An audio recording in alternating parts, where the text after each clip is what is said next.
안녕하세요. 서울 아산병원 이비인후과 교수 안중호입니다. 이번 동영상을 통해서 고막 이경 검사를 하는 방법과 이경 검사를 통한 고막 및 다양한 중이 질환의 진단에 대해서 강의해 드리도록 하겠습니다. 먼저 귀의 구조를 간단히 보시면 바깥부터 귓바퀴와 웨이도가 있습니다. 보시다시피 웨이도 바깥 3분의 2는 연골부라 부르고 안쪽 3분의 1은 골부라고 부릅니다. 골부 웨이도의 경우에는 피부 밑에 바로 웨이도 골이 있기 때문에 건드릴 때 통증을 심하게 느낄 수 있습니다. 다음으로는 고막이 있고 바깥부터 순서대로 추골, 침골, 등골에 3개의 이소골이 있습니다. 고막부터 등골이 달팽이관에 연결되는 난원창까지의 공간을 중이강이라 하고, 중이강은 코 뒤쪽인 후비광에 이관을 통해서 연결되어 있습니다. 다음에는 달팽이관과 청신경이 있죠. 고막 이경 검사는 이경 검사가 필요한 사람에게 이경을 적절하게 조작하여 웨이도, 고막, 중이 상태를 확인하고 검사 후에는 관찰한 소견을 그림을 그리면서 설명할 수 있어야 합니다. 고막 이경 검사를 위해서는 이경 세트와 알코올 솜이 필요합니다. 지금부터는 고막 이경 검사 과정을 보여드리겠습니다. 먼저 환자에게 인사를 하고 자신의 소속과 신분, 이름을 밝힌 후 환자의 이름과 생년월일을 확인하고 환자에게 이경 검사를 하겠다고 말합니다. 환자에게 머리를 검사하는 쪽의 반대편으로 돌리도록 합니다. 손을 알코올 세정제로 소독을 합니다. 환자의 머리 높이가 의사의 눈보다 약간 낮도록 의자 높이를 조절합니다. 귓바퀴와 주변 조직을 시진하여 기형, 덩이, 피부병변 등이 있는지 확인합니다. 통증이나 분비물, 염증의 소견이 있다면 귓바퀴를 위아래로 당기거나 눌러보며 확인합니다.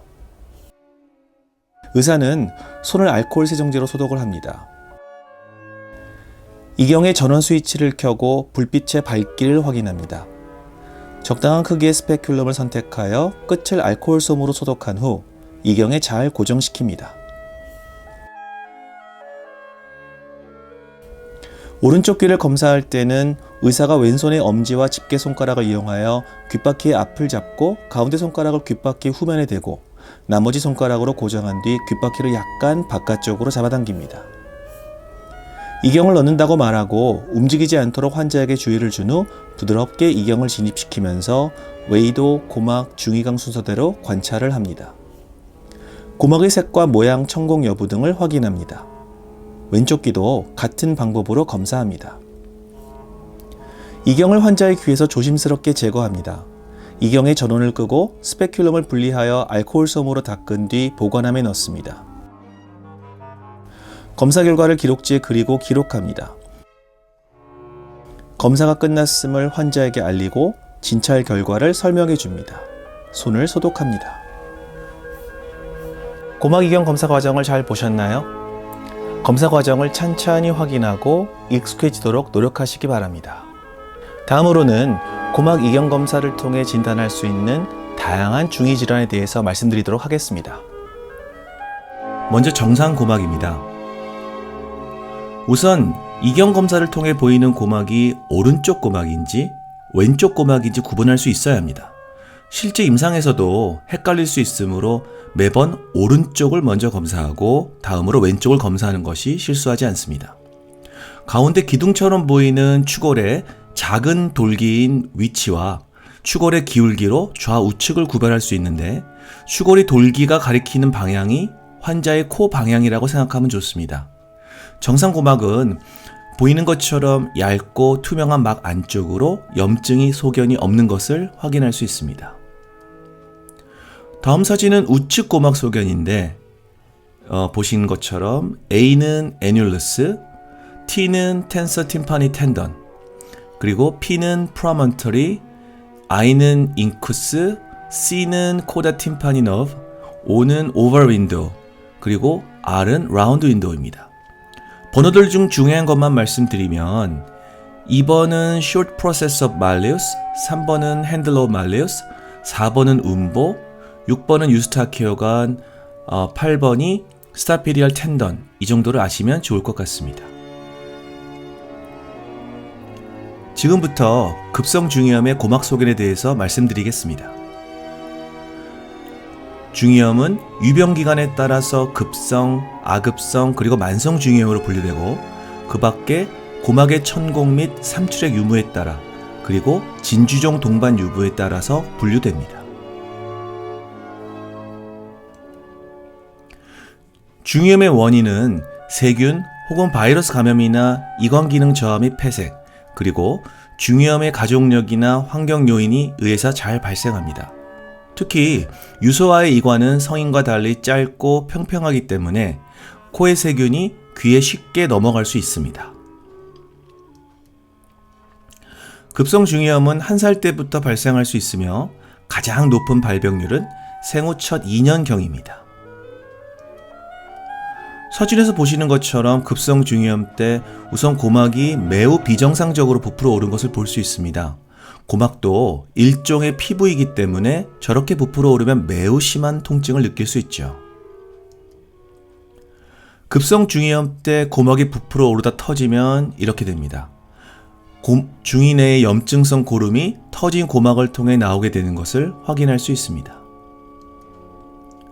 반복적으로 염증이 생기고 고막이 터져서 고름이 나오면 고막의 정상적인 형태를 알아보기 힘든 경우도 있습니다. 이때는 드레싱을 통해 고름을 제거하고 청결하게 유지해 주어야 합니다. 다음은 삼출성 중이염의 고막 소견을 보여드리겠습니다. 급성 중이염과 삼출성 중이염의 증상 비교표입니다. 단순히 저류액이 차서 먹먹하고 잘 안 들리는 증상을 보이는 삼출성 중이염에 비해서 급성 중이염은 이통, 발열, 보채미 심하고 고막이 팽창됨을 확인할 수 있습니다. 삼출성 중이염의 고막 소견입니다. 양측 고막 사진에서 모두 노란색의 삼출액을 확인할 수 있고요. 특히 오른쪽의 좌측 고막에서는 공기방울이 보이고 있습니다.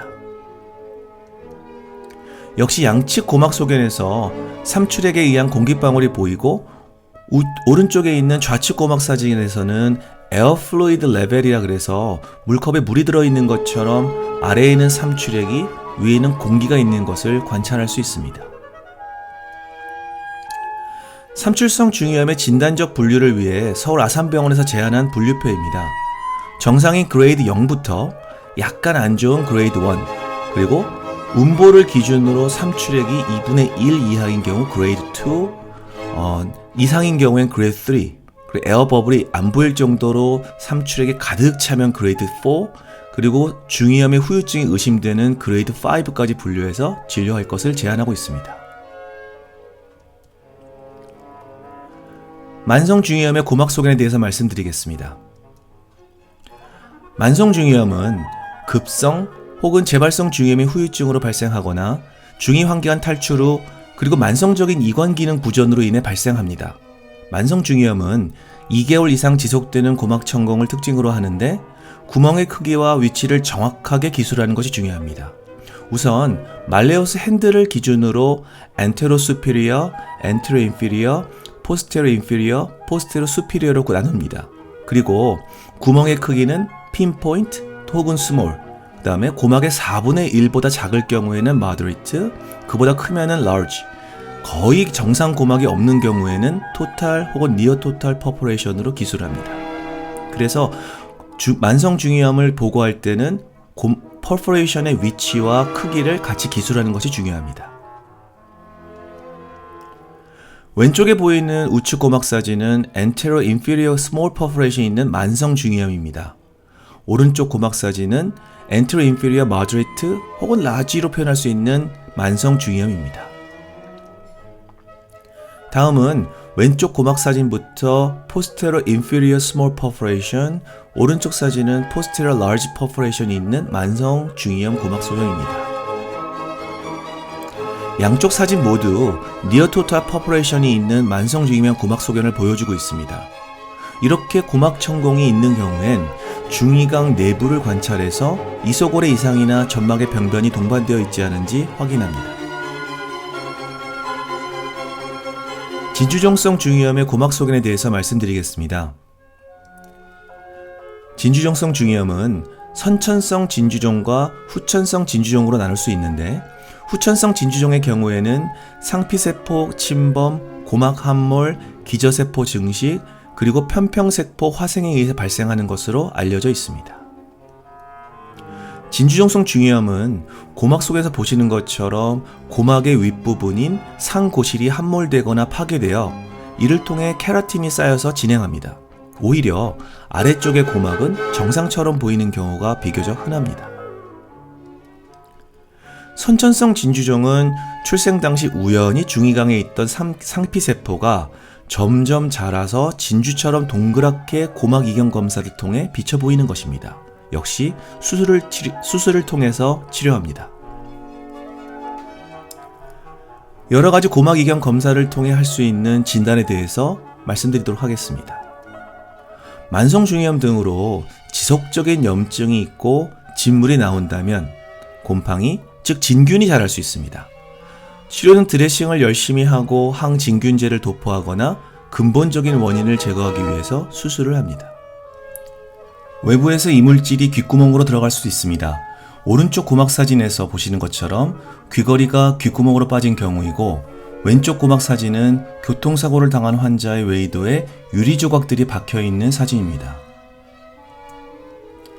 폭행을 당한 후 왼쪽 고막 후면에 천공이 발생한 사진입니다. 이렇듯이 부딪히거나 외부의 충격에 의해 외상성 고막 천공이 일어나기도 합니다.